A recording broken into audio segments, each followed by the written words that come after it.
اس کا مطلب اللہ کا نبی بھی متاثر ہو سکتا. اب یہ اللہ کا نبی متاثر ہو گیا تو اس نے جو ہے نا فیصلہ کر دیا وہ بیٹے کا بڑی کے حق میں کیس ہو گیا. آگے سلیمان صاحب بیٹھے تھے, دونوں وہاں سے گزری تو دیکھا سلیمان صاحب نے کہ چھوٹی پریشان ہے بہت. کہا کیا بات ہے؟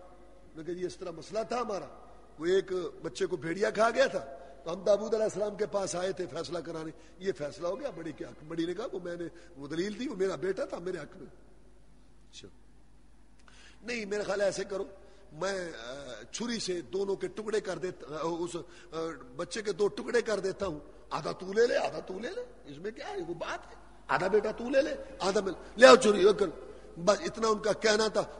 وہ بڑی تو ایسے غفلت سے کھڑی رہی اور جو چھوٹی تھی فوراً چیخ اٹھی, نہیں نہیں نہیں اسی کا ہے, قتل نہ کرنا قتل نہ کرنا. اسی کا ماں کی ممتا, وہ تاریں جو ہلی, وہ جو کنیکشن تھا قدرتی, وہ جو فطرتی, وہ جو دل پہ چوٹ پڑی, وہ جو بچے کی محبت نے جوش ماری بولتی بس بس چلو زندہ ہوگا دیکھ تو لوں گی چوری تم کیسے چلتے دیکھو. اور بڑی جو ہے بدھو بن کے کھڑی تھی, اس کا تھا جو نہیں,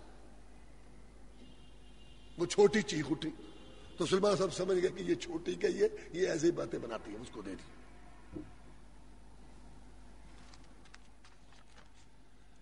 سورت الحج مدنی سورت ہے. سورت مدنی ہے لیکن اس کی جھلک مکی صورتوں والی ہے.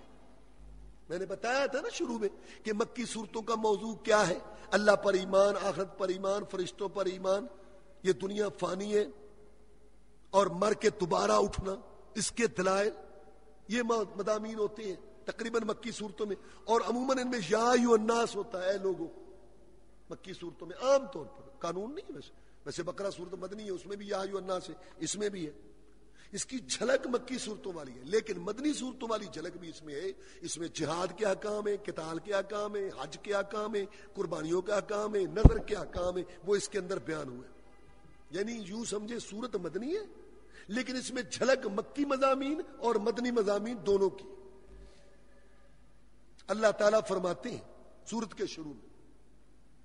یا ایھا الناس اتقوا ربکم, اے لوگوں ڈر جاؤ اپنے رب سے, ان زلزلۃ الساعۃ شیء عظیم, بے شک قیامت کا زلزلہ بہت بڑی چیز ہے. یوم ترونھا, جس دن کے قرآن پڑھنے والے سننے والے تو دیکھے گا اس زلزلے کو. ہاں کیا ہوگا, تذہل کل مرضعۃ, بلا دے گی ہر دودھ پلانے والی, اما ارضعت, جس کو وہ دودھ پلا رہی ہے.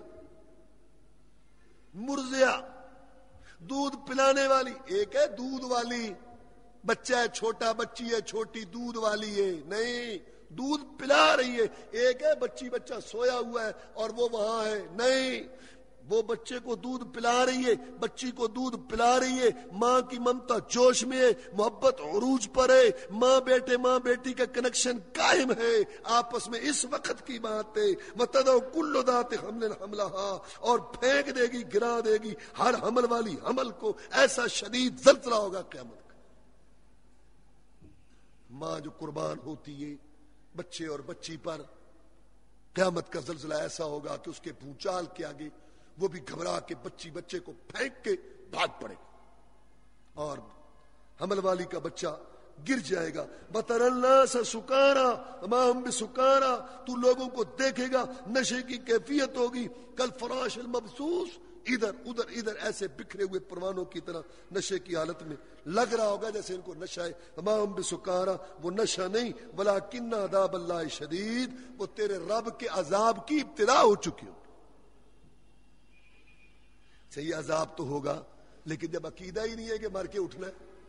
تو اللہ تعالیٰ نے بیان کیا, یا ایھا الناس, اے لوگو, ان کنتم فی ریب, اگر تم شک میں ہو, من البعث, دوبارہ اٹھنے سے, فإنا خلقناکم, بے شک ہم نے تم کو پیدا کیا, من تراب, مٹی سے, ثم من نطفۃ, پھر بے جان نطفے سے, ثم من علقۃ, پھر خون سے, ثم من مضغۃ, پھر جو ہے گوشت کے لوتھڑے سے تمہیں ہم نے پیدا کیا. مٹی کا اور نطفے کا کوئی جوڑ نہیں, نطفے کا اور جمے ہوئے خون کا آپس میں کوئی جوڑ نہیں, اور جمے ہوئے خون اور گوشت کا آپس میں کوئی جوڑ نہیں, گوشت اور ہڈی کا کوئی جوڑ نہیں.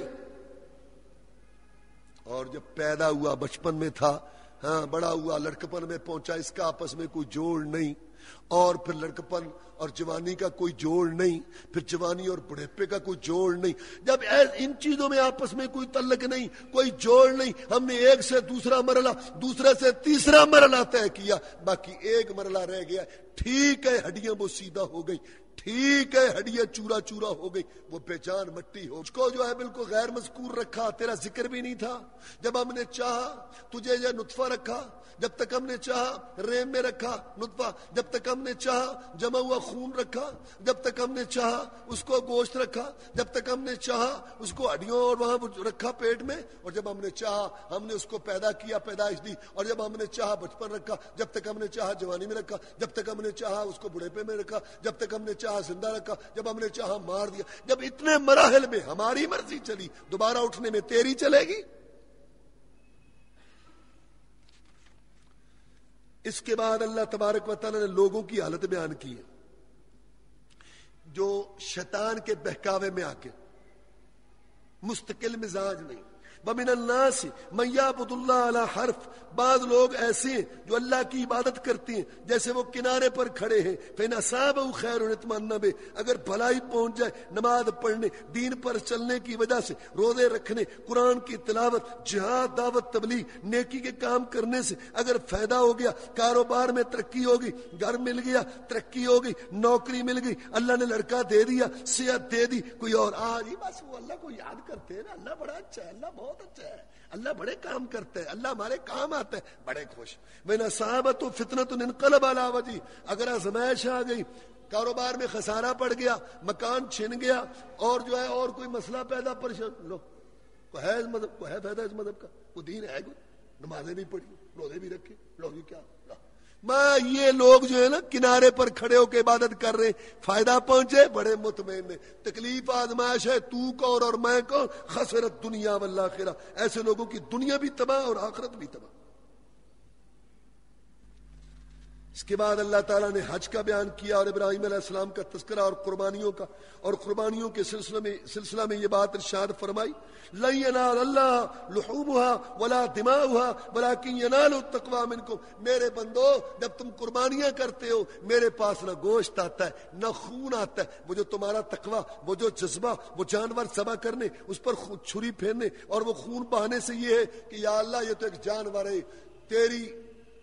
رضا کے لیے تیرے دین نے تقاضا کیا اپنی جان بھی دے دوں گا، یہ کہتے ہوئے کہ جان دے دی ہوئی اسی کی تھی، حق تو یہ ہے کہ حق ادا ہوا، میرے پاس وہ جذبہ، وہ تقویٰ اور وہ جو ہے نا جذبہ جہاد اور قربانی کا جذبہ، ہر چیز قربان کرنا میرے لیے وہ جذبہ پہنچتا ہے، خون نیچے گر جاتا ہے، گوشت تم کھا جاتے ہو۔ اس میں وہ آیت ہے جس میں اللہ نے جہاد کی اجازت دی، اذن للذین یقاتلون بانہم ظلموا وان اللہ علی نصرہم لقدیر، اجازت دے دی گئی ان مظلوموں کو اجازت دے دی گئی جن سے لڑائی ہوتی تھی کہ اب تم بھی لڑو، جہاد کرو، کیوں؟ الذین اخرجوا من دیارہم بغیر حق، ان کو نہ حق گھروں سے نکالا گیا، الا یقولوا ربنا اللہ، وہ یہ کہتے تھے ہمارا رب اللہ، پالنے والا، مشکل کشا، حاجت روا اللہ، وہی کرنی بھرنی والا، اسی کے آگے جھکیں گے، اسی کے لیے دیں گے، اسی سے مانگیں گے اور اسی کا کھاتے اسی کا گائیں گے، بس یہ ان کا جرم تھا، اس وجہ سے انہوں نے ان کو تنگ کیا، میں نے جہاد کی اجازت دے دی، قتال کی اجازت دے دی۔ آگے اللہ نے فلسفہ جہاد کا مقصد بیان کیا، ولولا دفع اللہ الناس بعضهم ببعض لهدمت صوامع وبیع وصلوات ومساجد یذکر فیہا اسم اللہ کثیرا،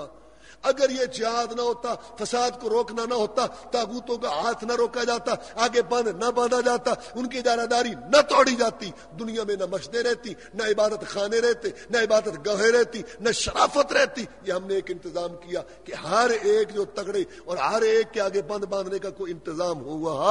رہا ہے اور ہوتا ہے، وَكُلُّ أَمْرٍ مُسْتَقِرٍ، قرآن میں اللہ نے فرمایا ہر معاملہ کہیں نہ کہیں جا کے ٹھہرتا ہے۔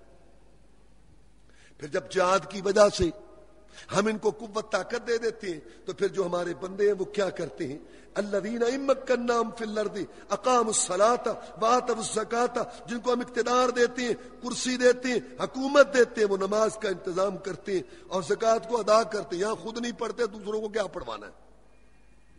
وَأَمَرُوا بِالْمَعْرُوفِ وَنَهَوْا عَنِ الْمُنكَرِ، اچھائی کا حکم کرتے ہیں، برائی سے روکتے ہیں، وَلِلَّهِ عَاقِبَةُ الْأُمُورِ، انجام کار تو اللہ کا ہے، اللہ کے پاس ہے، اللہ کے پاس جانا ہے ہر ایک نے۔ فرمایا ہم ان کو بات بتاتے ہیں کہ ایک اللہ تعالیٰ کی عبادت کرو. کیوں؟ ذالک بان اللہ، اس لیے کہ اللہ کی طاقت ہے. یولج اللیل فی النہار، رات کو داخل کرتا ہے دن میں، ویولج النہار، اور دن کو داخل کرتا ہے فی اللیل، رات میں. اس کے دو مطلب ہیں، رات میں دن آ جاتا ہے، دن میں رات آ جاتی، یا یہ کہ رات بڑی اور دن چھوٹا، یا دن بڑا رات چھوٹی.